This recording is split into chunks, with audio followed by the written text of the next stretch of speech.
Hi, everyone. I'm excited to interview Jieun Wrigley.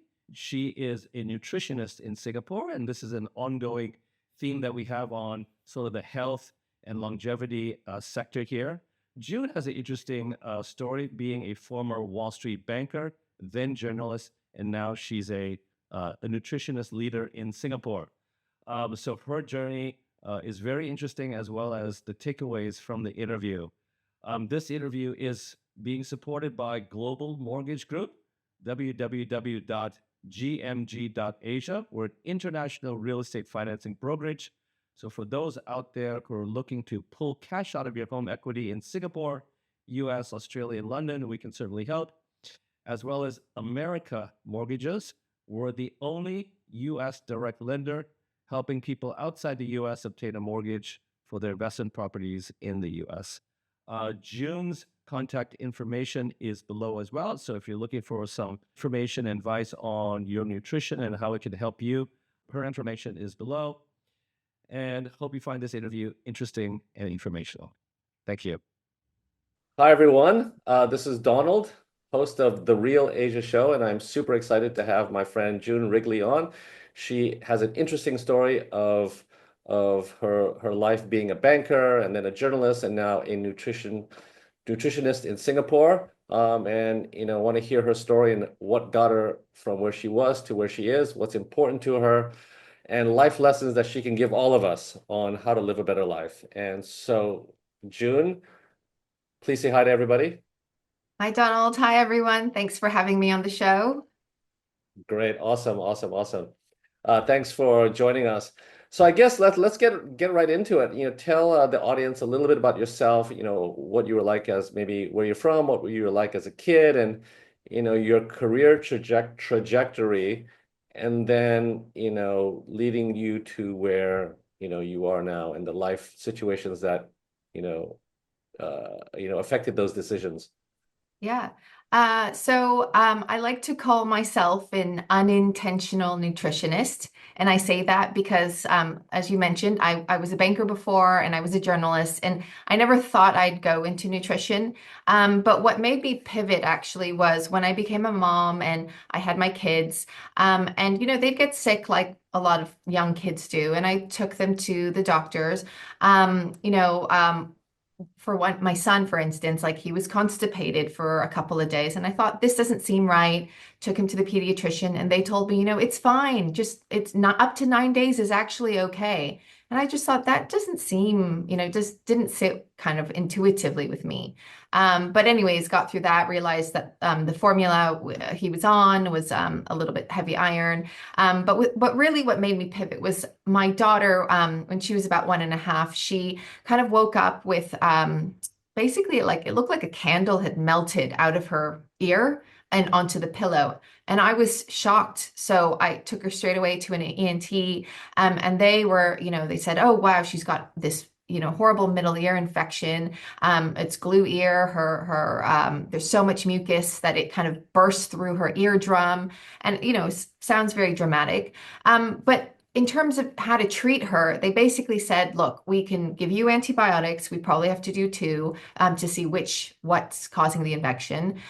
Or, we probably have to insert some sort of plastic tube called a grommet, so it allows the airflow in, and in addition to that, we probably will need to remove her adenoids. And, for me, I just kind of was shocked by this, like, overwhelming news. And I asked the doctor, and not just one, because I actually went to a couple of specialists to get second opinions, and they all just couldn't answer the question of why. They just said, this is how we'll treat it, but I can't tell you how this happened. So that didn't sit well with me. Luckily, I came across a practitioner who was a little bit more sort of out of the box thinker, and also was a specialist. And I just said, look, I'm not getting the root cause of why. Please tell me, why is this happening to my child? And they just said, hey, let's try this food-based approach. Within 3 months, healed everything, ears perfectly fine. That was 10 years ago. She hasn't had any antibiotics, no organs removed, so I just, that really made me pivot and made me kind of rethink the medical paradigm. And I got obsessed with the idea that food is medicine. And because that was the answer for my child. So, I kind of thought, you know what, I'm gonna go and I'm gonna retrain, restudy. And that's kind of how I got here. Um, Wow, interesting. Hey, so tell me, when you were young, or I mean, obviously, I'm just going to assume you're quite analytical. You're a banker, and I know you a little bit, so you give me that impression that you're quite, um, you know, um, you like the journey of learning. But when you were growing up, was this an important part of your life, like what you eat, and were you cognizant of? I mean, was this an interest at any one point of your life, and this event caused you to go, oh, okay, now this I'm going to dig really deep, or just, maybe you eat burgers and milkshakes all your life, and suddenly you're going, because of this, I've changed. Was yeah. there always an interest? I mean, I'm Korean American. I grew up in the US, and I say Korean American, but I grew up in the US and I spent a lot of time in Korea. I grew up in LA in particular. So, if you've been to LA or know Los Angeles, everyone there is quite healthy and very health oriented. And I would say when I was growing up, I wasn't eating poorly, but I did see a lot of people go through fad diets. I remember when I was in middle school, one of the girls in my class, her parent had put her on, a weight loss drug. And then, In middle school. in middle school, yes. And so that was, and then, but she lost some of the weight. And then guess what? A few years later, she put it back on. I saw a lot of people go through the Atkins diet. A lot of people go through the low carb diet, the South Beach. And so I think this kind of concept that food impacts you was always around me. I like to say that I probably stayed grounded because I'm Korean. My grandmother played a big role in the way that she cooked, and it was always very homemade from scratch. She knew what she was putting in. And for her, I'd say, Grandma, let's go and, have a burger. And she'd kind of say, like, okay, you can do that once, but we have to eat at home. Like, we eat Korean food, we eat real food. So I think that was kind of always in my background, and seeing what other classmates went through or their parents.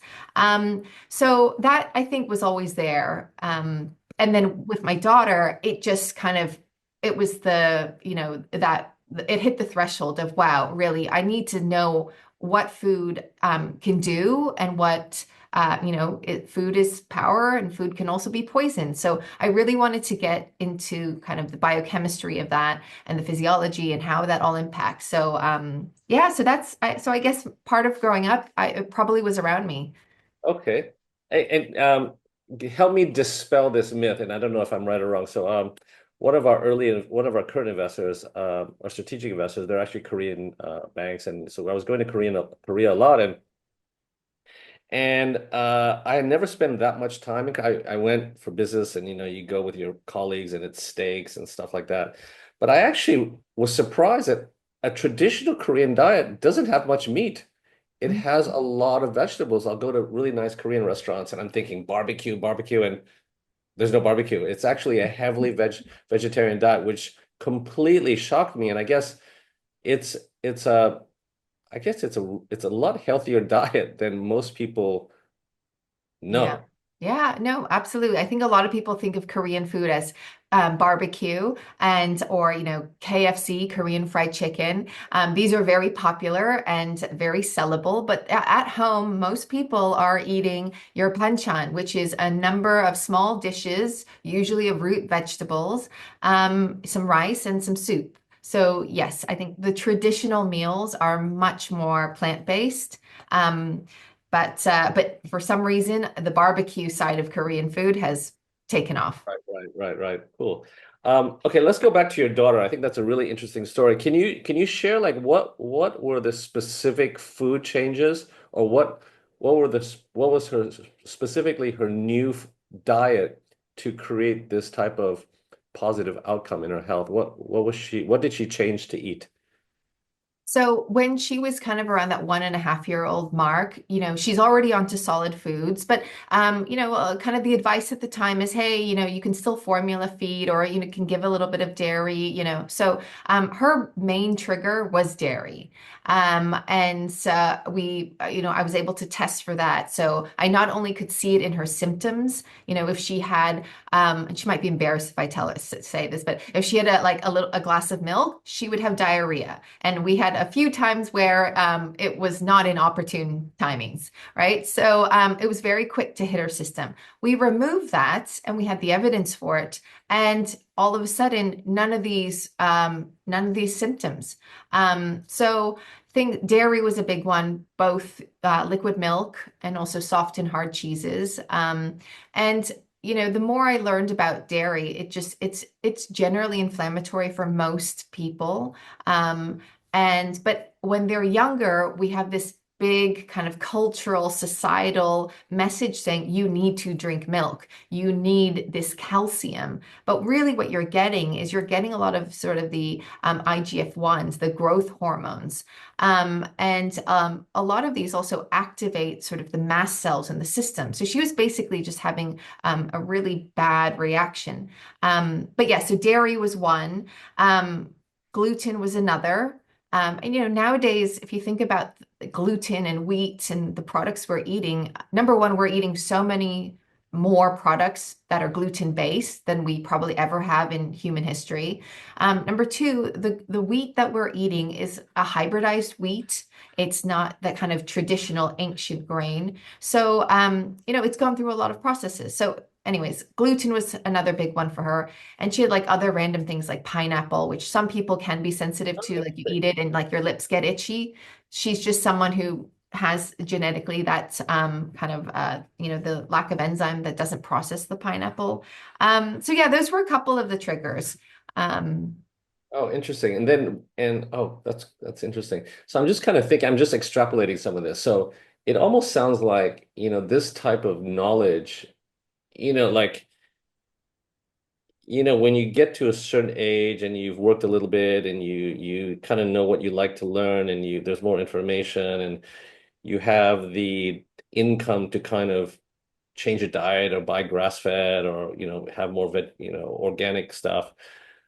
But I wonder if this information and knowledge, if you implement it earlier in a child's physical development, it actually sets them straight for life. Whereas a lot of times, it's unfortunate with your daughter, but a lot of times these problems don't arise till later in life. And it's almost too late. Like once you have a gluten allergy, maybe that's forever, right? yeah, Or so yeah. this information is. Well, I'm glad your daughter's doing fine now, and I think hopefully we can get more of this information out to the masses. Yeah. No, Interesting. actually, allergies and food sensitivities and all kind of the way the gut microbiome is structured, it really starts from when you're a child, when you're in the womb, and when you how you're delivered also makes an impact. Whether it's a natural birth and you go through the vaginal canal and you get all those like microbes on you, or versus a cesarean, which is a little bit more sterile. So, that absolutely impacts how you're starting. There are actually studies and people who focus on what's called meconium, which is basically newborn stool. And you can see kind of how that microbiota is forming and what's lacking. And they've done studies where they kind of track newborns all the way until, kind of childhood, beyond infancy. And they can see that certain children who are lacking certain types of microbes have a very different microbiome profile versus the ones that might have a more diverse or richer microbiome in their very newborn stool. So I think it's fascinating, and I think this is kind of sort of Wow. big part of gut health and gut microbiome studies that are going to come out. And what I mean with the research that you're doing, like what is the variance on outcomes of humans or babies or infants that are born through traditional method, or cesarean? Like what are the outcome differences that you've researched? Oh, so I think what the general studies are sort of saying is that, natural birth is beneficial because at an early age you have, your mother's immune system, but at the same time you're being exposed to these microbes and your body is learning to start to coexist. Because remember, our gut microbiome, it's not a foreign sort of agent. We have evolved over time and we have a very synergistic relationship. So at an early age, when you have a little bit of that sort of immune protection from your mother and your breastfeeding, that it's a great time to be exposed to these microbes. So with cesarean, oftentimes, they're wiping the mother's belly clean, it's sterilized because, you've got to be, you're using tools to enter into the mother's kind of stomach area. So obviously it's a sterilized environment. So it's very different kind of how you're starting. But in terms of sort of outcomes, I think a lot of people you don't really think about, oh, how I was born will actually impact me when I'm 40, because there's a lot of other variables along the way. But I think a lot of the studies are showing that through these newborn stool samples, is that the babies born kind of by a cesarean, there is a less rich, diverse microbiome. And so the idea is, well, should we start earlier and being able to diagnose children? And what can we do to kind of so that they can change trajectory and not be in the low diversity microbiome kind of cohort, and instead switch them over to a healthier, more robust, more diverse group. Yeah, interesting. Yeah, I think we were talking before we started recording about how, on my social media channels, I seem to have stumbled on some algorithm that's triggering gut health. And for me, I think we spoke about this earlier, I was one of those like super into like all the gadgets and wearing the pendants and drinking the hydrogen waters and, I've got an ice bath downstairs and I've got a sauna downstairs. But I realized like actually, um, I don't really put specific, I don't, specific information into my stomach. I was like, okay, I'll just take some vitamin C or, some, different supplements. So I know this is an area where you're super passionate about. So let's start talking about things that, the average person can do to improve their gut health, on a daily basis, or things that, you find, or your things specifically in what you practice that you feel really strongly about, that, we can all learn from your experience and knowledge. Oh, okay, good question. And I like the point that you raised that you have a lot of these tools around you to help focus on your self-care.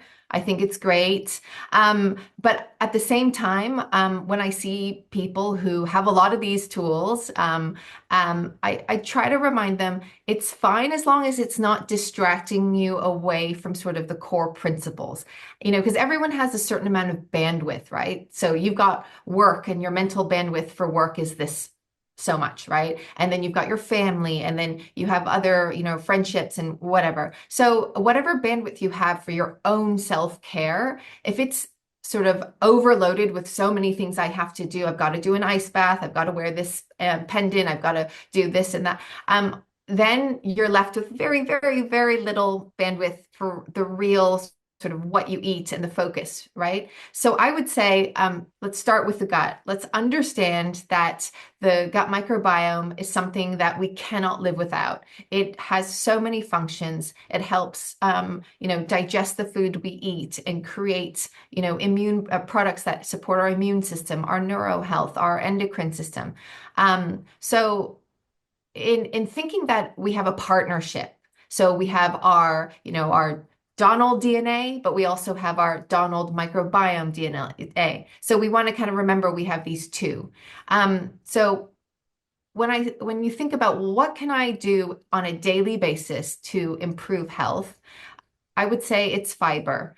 our gut microbiome, our microbes, whether it be bacteria, viruses, worms, the parasites that are in there, they live in an ecosystem, and the way that the health of that ecosystem is determined is basically how those players are all interacting with each other. We can't, for example, E. coli, a really bad bacteria. No matter what you do, how many rounds of antibiotics you take, you can't get rid of E. coli. We just have it. So what we want to do is recognize that. We want to recognize that we can't get rid of it, but we can deactivate it. We can have it, but it's there, it's parked, it's not active, it's not harming us. And fiber is one of those hacks, or one of those consistent principles that kind of, as an algorithm for all human beings, we kind of need to recognize that it's that important. Fiber, both soluble fiber and insoluble fiber. So soluble meaning it dissolves in water, and insoluble meaning it doesn't dissolve, so kind of the rough stuff. Both of those are really important because ultimately our gut microbe metabolizes that. And it's not just the input that's important, it's the output. Our gut microbes take the fiber and create these short-chain fatty acids. These are like little signals to our immune system, like a positive flag, or to our brain health, like a positive flag. And we need those positive signals constantly. So I would say fiber, not in a pill form, not in a powder form, just from your normal, real fruits, your real vegetables, your seeds. I mean, those are kind of the great sources of fiber that then sort of wrap inside them vitamins, your antioxidants, your polyphenols, your flavonoids, all of these wonderful, important micronutrients. And that will make our gut microbe happy, and that will also make our human side really happy. What, fiber, so one, I'm going to ask you, like, what are some of these foods specifically? But also, when we go see a doctor, or you have some stomach issues, and I'm just really speaking about my kids, they tend to prescribe probiotics, right? So what is the relationship between things that we can eat that are fiber rich and a probiotic? Like what is happening? Like why do we need to take the supplement? So what's the relationship between, if we eat fiber, does the probiotics increase? Like how is that related? Okay, that's a good question. So probiotics are basically the live organisms. We have so many live organisms already within our gut. So probiotics are basic live organisms. Prebiotics, which is what the fiber is, a prebiotic is the food that you give to those live organisms. So, I guess to go a little bit deeper, a probiotic is really a live organism, and there is a benefit to the host organisms, right? So more than the probiotic, we actually want to focus on the prebiotic, because our ecosystem, the gut microbiome, is so complex. I think there's trillions of microbes. And again, the health of that environment is determined by who are the players, how do they interact with each other, and how much space does each player take.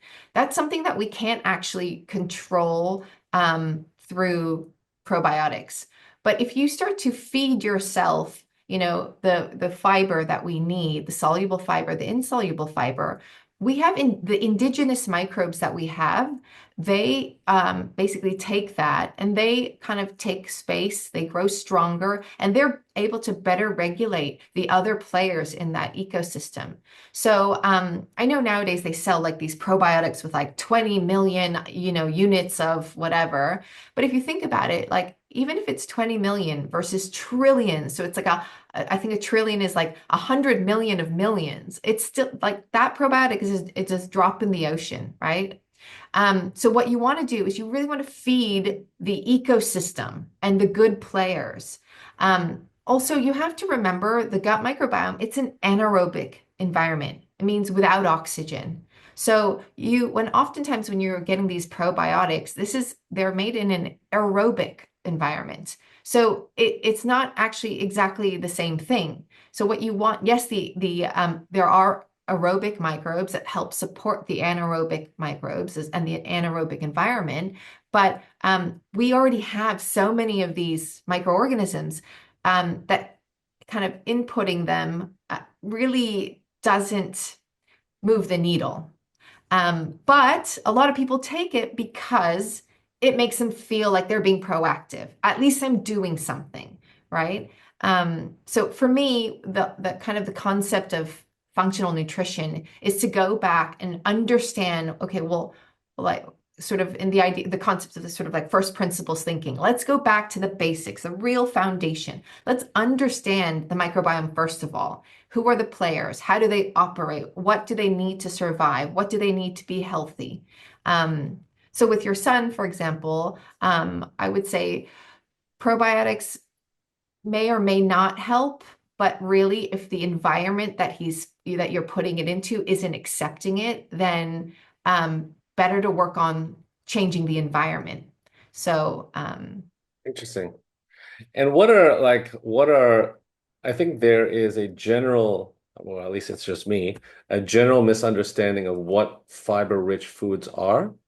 But what are some of the fiber-rich foods that are readily available, you don't have to go to fancy supermarkets to purchase. Like what are some of the go-tos that you buy in your household and that we can all obtain? Okay, good question. So fiber is basically it's readily available in all plants. Again, soluble versus insoluble. People who have like a gut issue, an active gut issue, I would say maybe the insoluble fiber, like the roughage, the psyllium husk, or something like that might be too much for a sensitive environment. So I'd say start with the soluble fiber. I don't know, easy things like celery or spinach, or, when you juice a celery stick, you get all that green water. That is soluble fiber. It's not just water. There's soluble fiber in there. And then you're left with the stalk bits here. That's the insoluble. So I'd say if you have an active gut issue, start with something that is easier to digest, like a celery juice. Cucumbers, people think it's just water. Again, it's water, but that soluble fiber is there as well. So cucumbers, any of your herbs, fruit.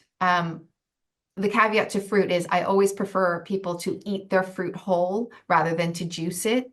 But fruit also, lots of fiber.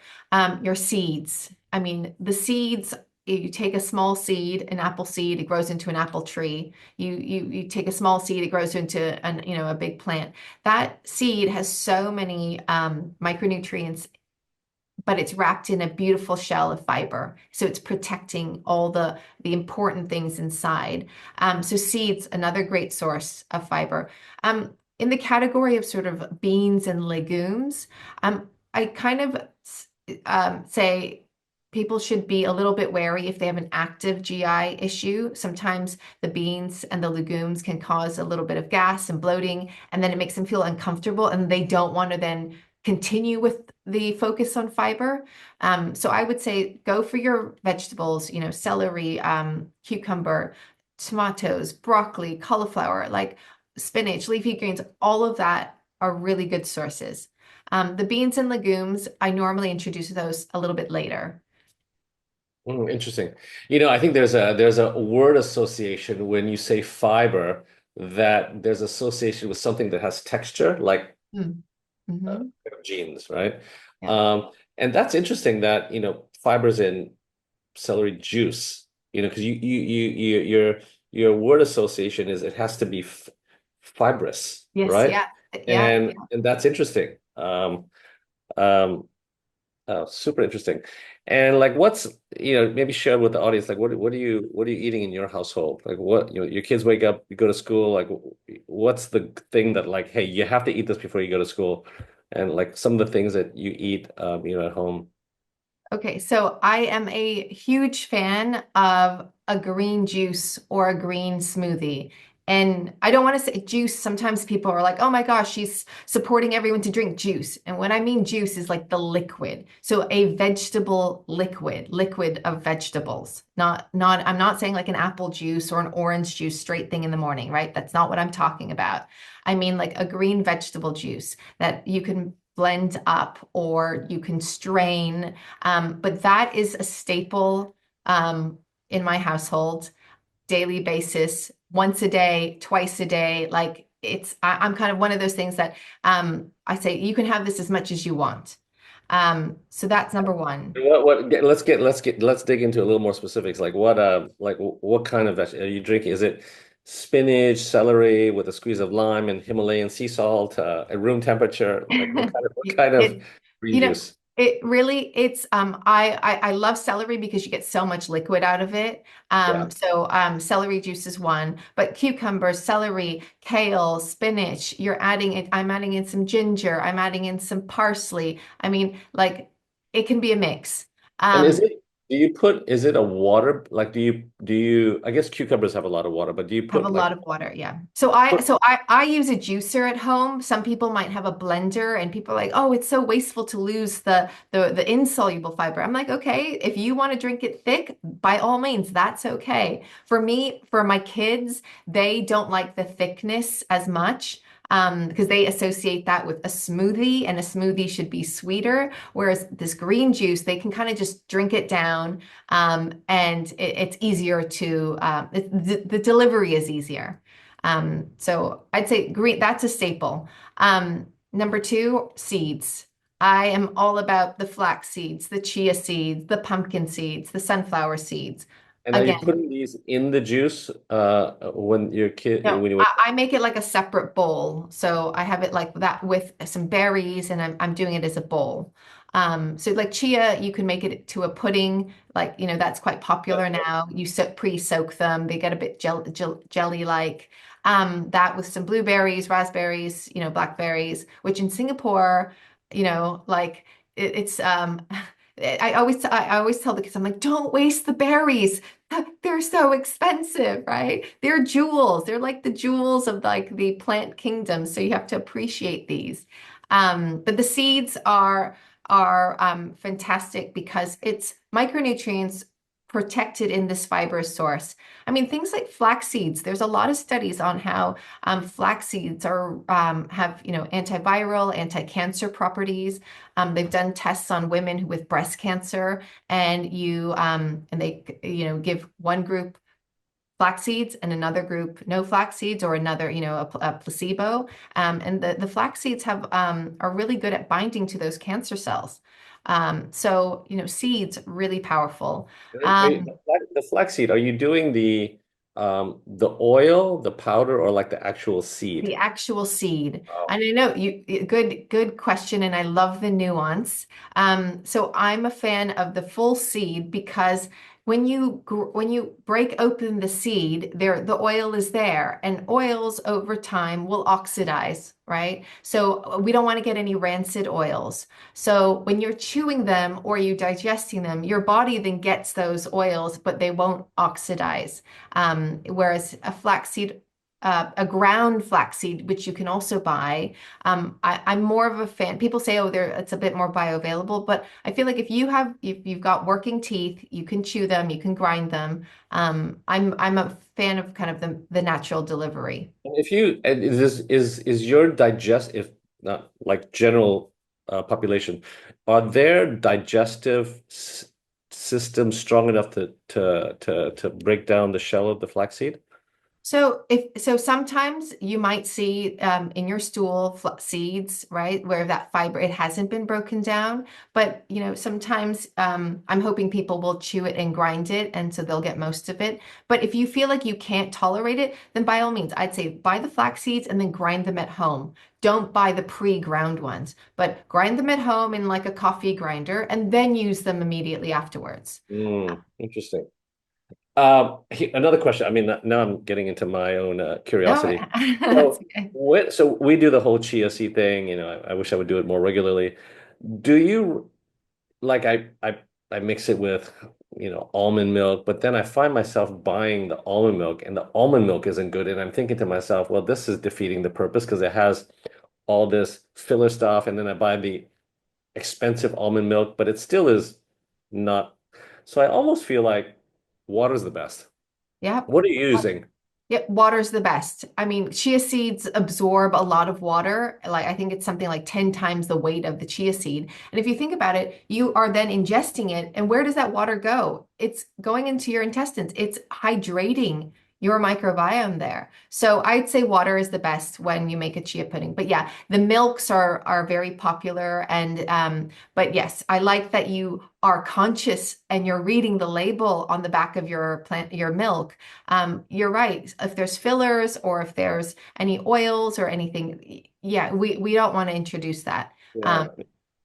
And what, just going on to fiber, like, kind of, so what, what are some of the things that, from a health perspective, if you don't have a fiber-rich diet, is it something that generally could happen? Like if I never ate fiber for a year, like what am I going to be like? And if I ate fiber, the correct dosage every day for a year, the right time, in a year's time, what do those people look like? Like, So I see that in my clinic a lot. I see people walk in and they are not eating fiber, nowhere near the recommended dietary amount. But and then we put them on, change their food habits. They start to introduce fiber, and in a year's time, their biomarkers change. So I've had people come in, they're constipated, they've got high cholesterol, hypertension, which is high blood pressure,